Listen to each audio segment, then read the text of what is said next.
میں خود بھی اس وقت وزارت خارجہ کا ترجمان تھا، تو میں نے بھی اس کو ڈیفلیکٹ کیا کہ لوگوں کو پتہ نہ چلے کہ اس میں جموں اور کشمیر نہیں ہے. وہ میری اپنی کتاب ہاسٹیلیٹی میں مینشن کیا ہوا ہے. تو بہرحال یہ ایک معاملہ تھا، لیکن وہ حالات ڈفرینٹ تھے اور مودی کی سرکار کے حالات ڈفرینٹ تھے، اس لیے اوفا میں نہ ہونا ہمارے لیے زیادہ کنسرن تھا میرے خیال میں. آپ مجھے یہ بتائیے کہ اوفا کا ڈیکلیریشن ڈرافٹ کس نے کیا تھا؟ دیکھیے اس کا تو میں کچھ کہہ نہیں سکتا کہ ڈرافٹ کس نے کیا، لیکن ایس او پیز کیا ہوتا ہے؟ لیکن مجھے لگتا ہے یہ کہ ڈرافٹ جو ہے انڈیا نے کیا تھا. یہ انڈیا کی، کیونکہ میں نے بعد میں جب دیکھا تو انڈیا دے ویری کلیور، وہ آپ کو ایک فوراً پیش کر دیتے ہیں ڈرافٹ کہ جی ہم نے ڈرافٹ بنا لیا، آگے اس پہ کام کرتے ہیں. پھر اس پہ کام ہوتا ہے، یہ نہیں کہ بنوان اس کو تسلیم، یعنی کہ پاکستان لیکن کہے گا اس میں یہ ہٹائیے، کاما یہاں کر لیجیے، یہ لینگویج ٹھیک نہیں ہے. وہ پھر مذاکرات چلتے ہیں، جو طریقہ کار ہوتا ہے. لیکن میرا اپنا ہنش یہی ہے کہ یہ ڈرافٹ جو ہے انڈین سائڈ نے پریپیئر کیا، ہمیں انہوں نے دے دیا اور کہا کہ یہ اس پہ کام کرتے ہیں. اب مجھے یہ نہیں معلوم، اللہ بہتر جانتا ہے کہ آیا جب جے شنکر چونکہ اس وقت فارن سیکرٹری تھے، انہوں نے وہ شرم الشیخ کا پریسیڈنٹ کوٹ کیا کہ نہیں کیا، کیونکہ ہمارے لیے بڑا ضروری تھا. ہم مودی کو جان چکے تھے اس وقت تک 2014 کے بعد کہ کشمیر میں ان کا کیا رویہ ہے. تو ہمارے لیے بڑی اہمیت کا حامل ہو گیا تھا کہ کشمیر کا ذکر ضرور آنا چاہیے.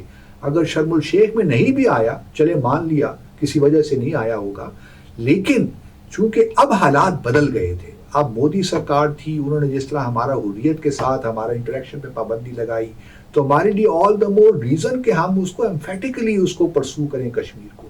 تو مجھے یہ سمجھ نہیں آئی کہ اوفا میں کیوں ہوا. اگر چلیے میں تو یہاں تک بھی کہتا ہوں کہ اگر اسٹیٹمنٹ نہیں بھی ہوتی تو کوئی فرق نہیں پڑتا، لیکن آپ اپنی جوائنٹ اسٹیٹمنٹ نہیں بھی ہوتی تو کوئی فرق قیامت نہیں آ جاتی. ٹھیک ہے نا جی، پوزیشنز پہ اپنی کمزوری نہیں دکھانی چاہیے. یہ بنیادی ایشوز ہوتے ہیں، جب آپ پبلکلی ان ایشوز پہ اپنی کمزوری دکھا دیتے ہیں تو پھر آہستہ آہستہ آپ اپنے جو موقف سے ہے وہ دور ہوتے چلے جاتے ہیں. اچھا، بیفور گوئنگ اینی فردر، میں ٹاکنگ ڈپلومیسی کے پلیٹ فارم سے یہ ایک اوپن اناؤنسمنٹ کرنا چاہتا ہوں، آئی ہوپ کہ باسط صاحب بھی اس کو انڈورس کریں گے، کیونکہ یہ معاملہ پاکستان کی سیاسی اور سفارتی تاریخ سے جڑا ہے. یہ وہ پرابلمز ہیں، یہ وہ پوائنٹس ہیں جن پر یہ طے ہے کہ ایک کنٹروورسی، ایک تنازع اور اختلاف رائے ہو سکتا ہے. ٹاکنگ ڈپلومیسی کا پلیٹ فارم حاضر ہے. اگر کسی کو، خاص طور پر اس وقت جو اس پروسیس میں حصہ تھے، اگر دفتر خارجہ سے کسی کو لگتا ہے، اگر پاکستان کی اس سیاسی جماعت مسلم لیگ نواز سے کسی کو لگتا ہے، اس وقت کے فارن منسٹر کو لگتا ہے، اس وقت کے ایڈوائزر آن فارن افیئرس کو لگتا ہے، یا پھر ان کی جماعت کے کسی شخص کو وہ سمجھتے ہیں کہ وہ پوائنٹ کر کے چاہتے ہیں کہ اپنا پوائنٹ آف ویو بیان کریں، یا باسط صاحب کے ساتھ بیٹھ کر اس کے اوپر فیکٹ چیک کرنا چاہتے ہیں، اس کے اوپر اپنا پوائنٹ آف ویو رکھنا چاہتے ہیں، ٹاکنگ ڈپلومیسی کا پلیٹ فارم حاضر ہے.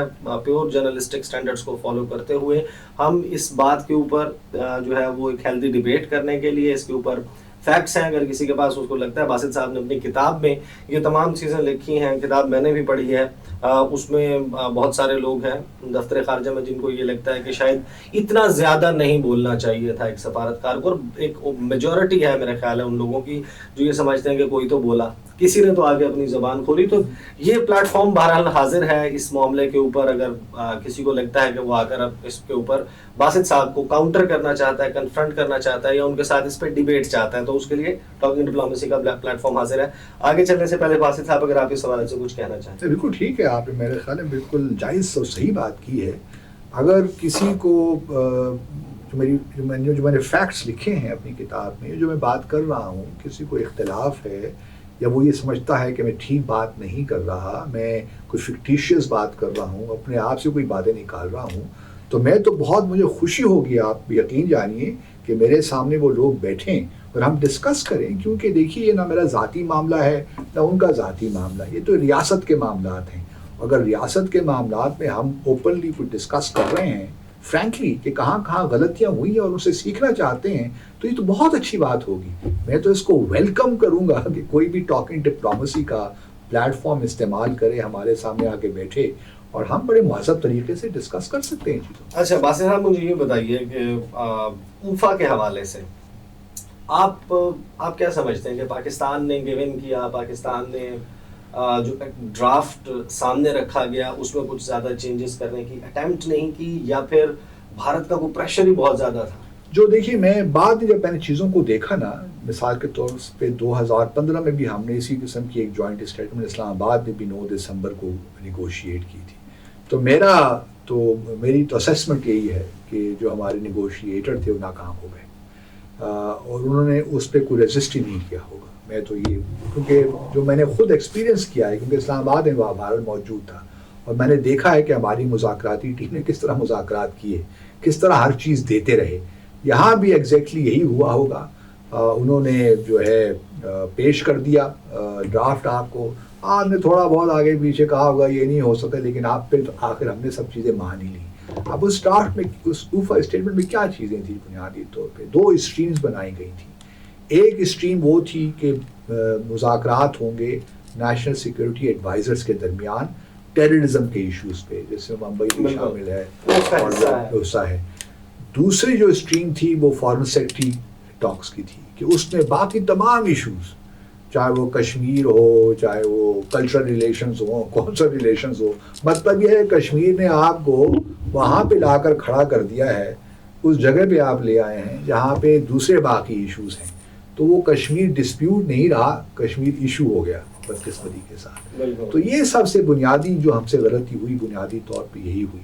اور پھر بعد میں بھی ہم نے دیکھا کہ کس طرح بھارت نے آنے والی اسٹیٹمنٹس نے بھی یہی کام کیا کہ ٹیررزم کو، پھر بعد میں یہی ہوا جب میں انسسٹ کرتا رہا، ایک پریسیڈنس طے ہو جاتا ہے، بہت مشکل ہوتا ہے. پھر دیکھیے نا اسی اوفا میں جولائی میں ہوتی ہے، اور پھر اگست میں ہمارے جو نیشنل سیکورٹی ایڈوائزر سرتاج عزیز صاحب اس وقت تھے، وہ آنا چاہتے ہیں نیو دہلی 22-23 اگست کو اسی سال. لیکن وہ نہیں ہو سکا، کیونکہ میں بڑا وہاں پہ بضد تھا، اور میں نے یہ پروپوز کیا تھا کہ آپ اپنے ڈیلیگیشن میں فارن سیکرٹری کو ضرور ساتھ لے کر آئیے، کیونکہ ہم نہیں چاہتے کہ وہ جو ساری جو ہماری انگیجمنٹ ہے وہ ٹیررزم کے ایشوز پہ آ کے مرکوز ہو جائے. کیونکہ ٹیررزم ہمارے لیے بہت امپورٹنٹ ایشو تھا بھارت کے کانٹیکس میں، لیکن میں چاہتا تھا کہ فارن سیکرٹری بھی آئیں تاکہ دونوں اسٹریم ساتھ ساتھ چلیں. لیکن بہرحال وہ نہیں ہو سکا. ہمارے لوگ تھوڑے سے ان کا کلیئرٹی نہیں تھی سم ہاؤ، یا وہ بہت اوبلائج کرنا چاہتے تھے. اچھا، بعد میں جب اس کے اوپر بہت زیادہ گفتگو ہوئی ہے تو ایک انسسٹنس موجود ہے. اس وقت جو نواز لیگ دور میں وزارت خارجہ کو دیکھتے رہے جن لوگوں کی ذمہ داری تھی، اس میں میں نے سنا ہے خواجہ آصف صاحب، وہ یہ کہتے ہیں کہ یہ تو ہماری پالیسی تھی کہ بھارت کے ساتھ ہم نے تعلقات کو بہتر کرنا ہے، اور ہم نے بائی ڈیزائن جو ہے وہ بہت ساری چیزیں کی. آپ کو لگتا ہے کہ یہ واقعی صرف حکومت کی پالیسی تھی یا ریاست کی پالیسی؟ میرا نہیں خیال کہ ریاست کی پالیسی تھی. ایسی کوئی چیز تھی کہ اگر ہم نے تعلقات بہتر ہی کرنی ہے تو پھر وائنڈ اپ کیجیے یار، معاملہ ساتھ کیجیے، کشمیر کو کہیے کہ لیجیے بات ختم ہو گئی. اگر تعلقات کو نارمل کرنے کا یہی طریقہ رہ گیا ہے کہ ہم نے ہر چیز پہ سرنڈر کر لینا، تو پھر تو بات ختم ہو گئی نا. دیکھیے سفارتکاری کا اصل چیلنج ہوتا کب ہے؟ اکثر لوگ یہ بات کہتے ہیں کہ جی پاکستان کے بڑے مسائل ہیں، بڑے چیلنجز ہیں. میں مانتا ہوں کہ ہمارے بہت سے چیلنجز ہیں، لیکن ڈپلومیسی سفارتکاری کا جو ہے چیلنج تبھی مزہ آتا ہے کہ جب اتنے چیلنجز ہوں اور اس میں سے آپ اپنے لیے اسپیس نکالیں. اگر سب چیزیں ٹھیک ہو تو پھر کیا فائدہ پھر. اچھا، do you think as a consequence of اوفا declaration جو سارا کچھ ڈیزاسٹر ہوا، وہ تو بہت وائڈلی رپورٹ کی ہوئی، ہم سب لوگوں نے اس کے اوپر بات کی، تقریباً ہمارے سینئر ڈپلومیٹس لائک اشرف جہانگیر قاضی صاحب نے آرٹیکلس بھی لکھے اس کے اوپر، بلکہ ان کے آرٹیکل کی ایک ہیڈنگ تھی اوفا گوف اپ. بالکل مجھے بہت اچھے طریقے سے یاد ہے. تو وہ آپ کو یعنی کہ لگتا ہے کہ یہ اس نے پاکستان کو، ظاہر ہے کہ یہ تو سارے لوگ سمجھتے ہیں کہ ڈیمیج کیا ہے، لیکن مسلم لیگ نواز اور پاکستان کی ملٹری اسٹیبلشمنٹ کے درمیان ہم نے دیکھا کہ بڑا ہی ایک عجیب و غریب قسم کا ریلیشن شپ رہا ہے. بڑی ایک رولر کوسٹر رائڈ ہے، اس میں اپس اینڈ ڈاؤنس بہت زیادہ، بلکہ ڈاؤنس زیادہ ہیں. اوفا سے پہلے کی مسلم لیگ نواز یعنی کہ سول ملٹری ریلیشن شپ اور اوفا کے بعد کے سول ملٹری ریلیشن شپ کو آپ کیسے ڈسکرائب کریں گے؟ دیکھیے میرا نہیں خیال کہ اوفا obviously کنسرن، جس طرح دیکھیے میں اب پبلکلی جب میں انڈیا میں تھا تو اوفا کو میں نے ڈیفینڈ کیا. مطلب میں اوفا کو میں نے بہت سے وہاں پہ جو ٹاپ جرنلسٹ انڈیا کے ہیں ان کو انٹرویوز دی اور اوفا کو میں نے ڈیفینڈ کیا کیونکہ میں یہی کر سکتا تھا. میں پبلکلی تو اپنی ریزرویشنز یا اپنی جو آبجیکشنز تھی ان کو تو ایئر نہیں کر سکتا تھا, لیکن میں نے باہر منسٹری کو ضرور لکھا کہ یہ جو ہے ٹھیک کام نہیں ہوا. لیکن اچھا آپ نے میں آبویسلی میں دیکھیے آبجیکشن جب میرا کسی چیز سے میرا ایک اختلاف ہے تو میں اس کا ایکسپریس اظہار تو کروں گا نا. آپ نے وہ کس کو بھجوایا؟ آبویسلی فارن آفس کو بھجواتے ہیں ہم چیزیں. اچھا پروسیس کیا ہوتا ہے؟ بہت سارے لوگوں کی انڈرسٹینڈنگ کے لیے میں یہ پوچھنا چاہ رہا ہوں کہ جب آپ اپنا کوئی ڈائسینٹنگ نوٹ یا دیتے ہیں آپ وہ بھجواتے ہیں تو کس لیول تک جاتی ہے؟ وہ تمام پریزیڈنٹ کو لے کر سب کو جاتی ہے جو بھی ریلیونٹ لوگ ہوتے ہیں. اچھا تمام لوگوں کے پاس جاتی ہے کہ ہمارا جو ہائی کمشنر ہے وہ یہ سوچ رہا ہے کہ آپ نے جو آٹومیٹیکلی چلی جاتی ہیں. اس کے لیے ضروری نہیں ہوتا کہ فارن آفس بھجوائے. اس پہ آپ کو کوئی فیڈ بیک آیا؟ کوئی فیڈ بیک نہیں آیا مجھے. لیکن جب میں پاکستان آیا تو میں نے ایک انوائس کانفرنس ہوئی تو اس میں میں نے ذکر کیا ضرور کہ یہ کیا ہم نے کیا ہے اور ہم نے ایک اس کو ہمیں بہتر طریقے سے کرنا چاہیے تھا. اور ابھی اگر چلے ہم نے ایک کام کر لیا ہے تو آگے ہمیں فیوچر میں تھوڑا محتاط رہنا چاہیے. اس آن وائس کانفرنس میں کون موجود تھا یعنی جس سے آپ ایڈریس کر رہے تھے؟ ظاہر ہے کہ وائس کانفرنس سب موجود ہوتے ہیں جو ہمارے 3 پرنسپلس تھے, جیسے مشیر تھے, ہمارے اسپیشل اسسٹنٹ تھے, فارن سیکرٹری تھے, پھر نواز شریف صاحب بھی اس وائس کانفرنس میں. میری خود ملاقات بھی ہوئی نواز شریف صاحب سے, ایسی کوئی بات نہیں. اوفا کے معاملے پر آپ کی ان سے بات؟ میری ہمیشہ ہر معاملے میں ان سے بات ہوئی ہے اور ہمیشہ میں نے ان کو صحیح رائے, جو میں سمجھتا ہوں صحیح رائے ہو سکتی ہے, ممکن ہے غلط بھی ہو, کوئی بھی عقل کل نہیں ہوتا, لیکن میری رائے کے مطابق یہ ایسا نہیں ہونا چاہیے تھا. لیکن دیکھیے آپ کو کس نے جواب دیا اس پہ انوائس کانفرنس میں, یا آپ کے ڈائسینٹنگ یا آپ کے جو اپنا ایک نوٹ آپ نے بھجوایا اس کے اوپر کوئی آپ میں نے ویوز بھجوائے. ڈائسینٹنگ ویوز تب ہوتے ہیں نا جب میں وہاں موجود ہوتا کوفہ میں, چونکہ میں موجود نہیں تھا. میں نے تو بعد میں آپ لوگوں کی طرح میں نے بھی اسٹیٹمنٹ دیکھی. اس نے کیا یہ جو اوفا کا ڈیکلیریشن ہے اس نے آپ کا بحیثیت پاکستانی ہائی کمشنر کام متاثر کیا؟ میرا کام دیکھیے میرا کام متاثر نہیں کیا. آپ کی حکومت پاکستان لے کر چل رہے ہیں, اس میں اتنی بڑی تبدیلی آئی ہے, آپ نے اس کو پبلک اسفیئر میں ڈیفینڈ بھی کرنا ہے, آپ نے جرنلسٹ کو بھی انٹریکٹ کرنا ہے, آپ نے پاکستان اور کشمیریوں کو بھی بتانا ہے کہ کیا ہوا ہے. تو اس کے نتیجے آپ کو لگتا ہے کہ آپ کا کام بالکل اسی طرح سموتھلی چلتا رہا؟ نہیں, ناٹ ایٹ آل. اس کے بعد دیکھیے بہت سے کشمیری لیڈرز میرے پاس آئے, ایون گیلانی صاحب سے ملاقات میری ہوئی, وہ سب بہت اس پہ غصے میں تھے اور رنج میں تھے کہ کس طرح. بلکہ مجھے یاد ہے کہ اس اسٹیٹمنٹ کے بعد ہم نے ایک افطار پارٹی ہائی کمیشن میں رکھی ہوئی تھی جو کہ جنہوں نے بائیکاٹ کیا ہمارے حریت کے لیڈروں نے, اس بنیاد پہ اوفا کی اسٹیٹمنٹ کی وجہ سے. اوفا کی اسٹیٹمنٹ کی وجہ سے حریت کی لیڈرشپ نے میری افطار پارٹی کو بائیکاٹ کیا. صرف ایک لیڈر آئے تھے میر وائز, باقی سب نے بائیکاٹ. گیلانی صاحب بھی تشریف نہیں لائے, شبیر شاہ بھی نہیں آئے, یاسین ملک بھی نہیں آئے, کوئی بھی تشریف نہیں لایا.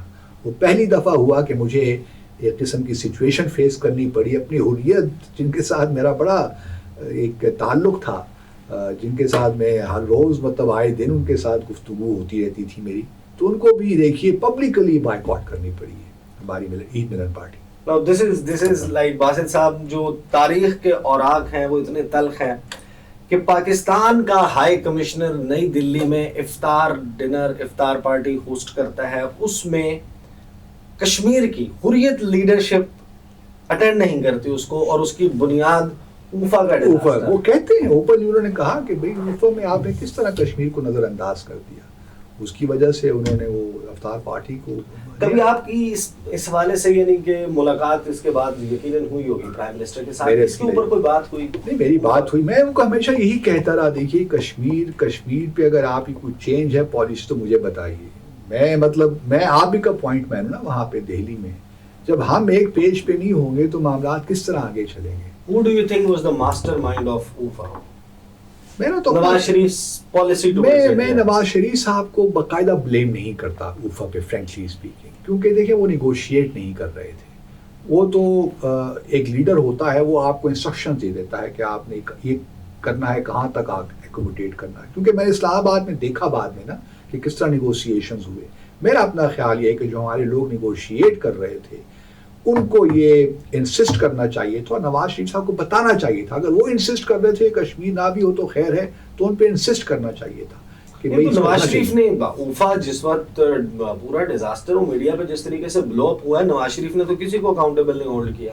اگر ان کی مرضی وزیر اعظم تھی، نے اگر یہ وزیر اعظم کی بلکہ انہوں نے تو مرضی اپریشیٹ کیا ہمارے فارن آفس کے لوگوں کو کہ بڑی زبردست اسٹیٹمنٹ انہوں نے نیگوشیٹ کی، تو اس لیے رسپانسبلٹی ان کی بنتی ہے. جی، کیونکہ اگر تو وزیر اعظم نواز شریف اس سارے معاملے کے بعد اس وقت کے فارن سیکرٹری کو یا اس وقت کے اپنے ایڈوائزر کو یا اسپیشل اسسٹنٹ کو یا اگر کسی بھی شخص کو اس پر رسپانسبل قرار دیتے کہ آپ کی وجہ سے کشمیر کا معاملہ نہیں آیا حریت کے سامنے، ہمیں یہ مسئلہ لیکن یہ بھی ہوتا ہے کہ فائنلی دکھائی تو جاتی ہے نا اسٹیٹمنٹ، تو اس لیے میں تو جو بھی ہیڈ ہوتا ہے یا لیڈر ہوتا ہے اسی کو مطلب ٹھہراتے ہیں، الزام تو اسی کو جاتا ہے نا جی.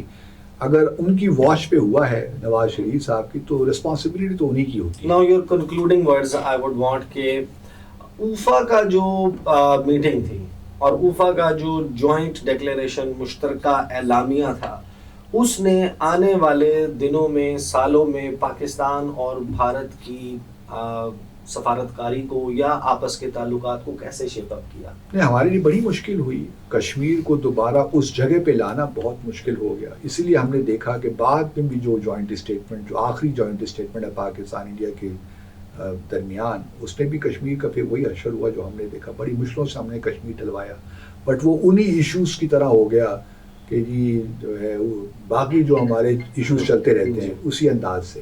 تو کشمیر کو تو بہت نقصان پہنچایا، بلکہ یوں کہہ لیجئے عیسیٰ کہ یہ نقصان کوئی میں سمجھتا ہوں کہ بنیادی طور پہ جو کشمیر کو نقصان پہنچا ہے، اگر آپ مجھے اجازت دیں تو وہ 6 جنوری 2004 کی جوائنٹ اسٹیٹمنٹ مشرف اور واجپائی کے درمیان، اور اس کے بعد جو 4 پوائنٹ فارمولا پبلکلی ہم نے کیا، اس سے یہ کہانی شروع ہوتی ہے. اور آج ہم جہاں کھڑے ہیں ہم سب دیکھ رہے ہیں کیا ہو رہا ہے. کشمیر جو ہے وہ اس میں ظاہر ہے کہ سب کا کچھ نہ کچھ حصہ موجود ہے. جس طریقے سے باسط صاحب نے بتایا، یہ پاکستان کی سفارتی تاریخ ہے، یہ پاکستان کی سیاسی تاریخ ہے، تلخ ہے. اس میں ایسے حقائق موجود ہیں جو عام طور پر اگر کسی شخص کو بتایا جائے جس کے لیے بھی، جس کے دل میں پاکستان کے لیے، ملک کے لیے محبت موجود ہے، اس کے لیے یہ ہضم کرنا تھوڑا سا مشکل ہے.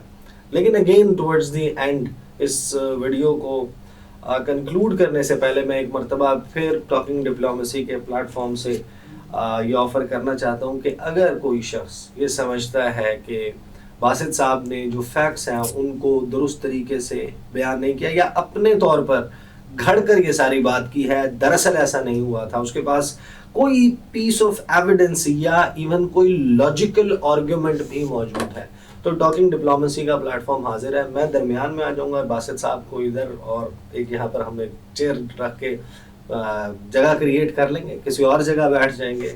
اس کے اوپر بات ہونی چاہیے کیونکہ یہ ہماری تاریخ تو ہے، لیکن جو لوگ تاریخ سے سبق سیکھتے ہیں، اس سے سبق سیکھ کر آگے اپنے معاملات کو چلانے میں مدد لیتے ہیں، ان کے لیے بڑی آسانی ہوتی ہے. مجھے اور عبدالباسط صاحب کو اپنی دعاؤں میں یاد رکھیے گا. انشاءاللہ اگلی ایپیسوڈ میں آپ لوگوں کے ساتھ ملاقات ہوگی. اللہ حافظ. بہت شکریہ. اللہ حافظ.